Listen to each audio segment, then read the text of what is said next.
America में H1B visa को लेकर अब सिर्फ एम्प्लॉयज ही नहीं बल्कि स्पॉन्सर कंपनीज पर भी सख्ती बढ़ रही है।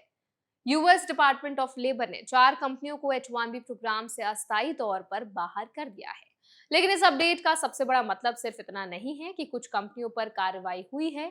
असली सवाल ये है कि किसी कंपनी को H1B प्रोग्राम से क्यों निकाला जाता है, इसका वहां काम कर रहे भारतीय प्रोफेशनल्स पर क्या असर पड़ता है। अगर आपकी कंपनी भी ऐसी कार्रवाई का सामना करे तो आपके लीगल राइट्स क्या हैं और नई जॉब एक्सेप्ट करने से पहले किन बातों की जांच करना जरूरी है। इस वीडियो को आज हम बहुत आसान सी भाषा में आप तक जितनी भी डिटेल्स हैं पहुंचाने की कोशिश करेंगे। तो चलिए फिर जल्दी से वीडियो को शुरू करते हैं। हाय, मेरा नाम है वर्षा दुबे और आप जो देख रहे हैं एनबीटी टेक एड पर। सबसे पहले समझते हैं कि हुआ क्या है। यूएस डिपार्टमेंट ऑफ लेबर के वेज एंड आर डिवीजन ने 4 कंपनियों को विलफुल वायलेटर घोषित किया है। इसके बाद इन कंपनियों को तय समय के लिए H1B प्रोग्राम में नई पिटीशन दाखिल करने से रोक दिया गया है। जिन कंपनियों पर कार्रवाई हुई है उनमें Gora tech LLC, Renotech group LLC, Silos INC और Sherwood at Mount Dora INC यानी शेरवुड एकेडमी शामिल है। इन कंपनियों पर अलग अलग ड्यूरेशन के लिए डिबारमेंट लगाया गया है जो लगभग 2 साल तक चल सकता है।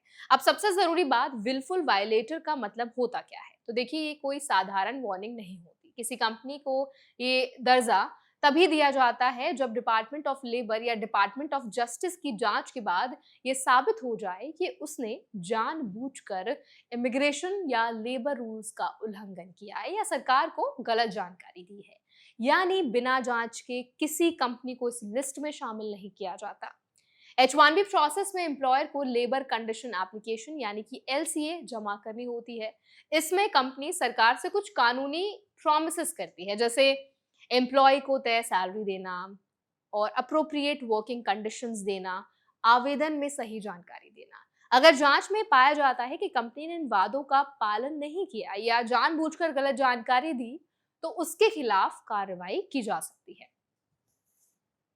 अब सवाल यह है कि डिपार्टमेंट का मतलब क्या होता है। तो अगर किसी कंपनी को इस लिस्ट में डाल दिया जाता है तो वो डिबारमेंट पीरियड के दौरान नई H1B पिटीशन दाखिल नहीं कर सकती। यानी वो नए विदेशी स्किल्ड वर्कर्स को स्पॉन्सर नहीं कर पाएगी। कुछ मामलों में ऐसे रेस्ट्रिक्शंस दूसरे वीजा कैटेगरीज को भी इम्पैक्ट कर सकते हैं अगर वो उसी सर्टिफिकेशन प्रोसेस से जुड़े हों। लेकिन यहाँ एक इंपॉर्टेंट बात समझना बहुत इंपॉर्टेंट है। अगर कोई भारतीय प्रोफेशनल पहले से वैलिड H1B स्टेटस पर उसी कंपनी में काम कर रहा है तो केवल कंपनी के देबर होने से उसका H1B वीजा अपने आप कैंसिल नहीं हो जाता। यानी मौजूदा वीजा तुरंत खत्म नहीं होता। हालांकि हर केस की जो कंडीशंस होती हैं, सिचुएशंस होती हैं, वो अलग हो सकती हैं। अगर इसीलिए किसी भी एम्प्लॉय की कंपनी पर ऐसी कार्रवाई होती है तो उसे जल्द से जल्द किसी एक्सपीरियंस्ड इमिग्रेशन लॉयर से सलाह लेनी चाहिए ताकि आगे की स्थिति स्पष्ट हो सके। अब बात करते हैं भारतीय प्रोफेशनल्स को इससे क्या सीख मिलती है। अमेरिका में जॉब एक्सेप्ट करने से पहले सिर्फ सैलरी पैकेज या जॉब टाइटल देखना काफी नहीं है। ये भी जरूरी है कि जिस कंपनी में आप जा रहे हैं उसका कंप्लायंस रिकॉर्ड कैसा है। डिपार्टमेंट ऑफ लेबर की डिपार्टमेंट लिस्ट कितनी पब्लिक हो सकती है और कई इमिग्रेशन लॉयर्स H1B एप्लीकेंट्स इसे पहले से चेक करते हैं। इसीलिए किसी नई स्पॉन्सर कंपनी को फाइनल करने से पहले उसके बारे में सही जानकारी जुटाना एक अच्छी आदत हो सकती है।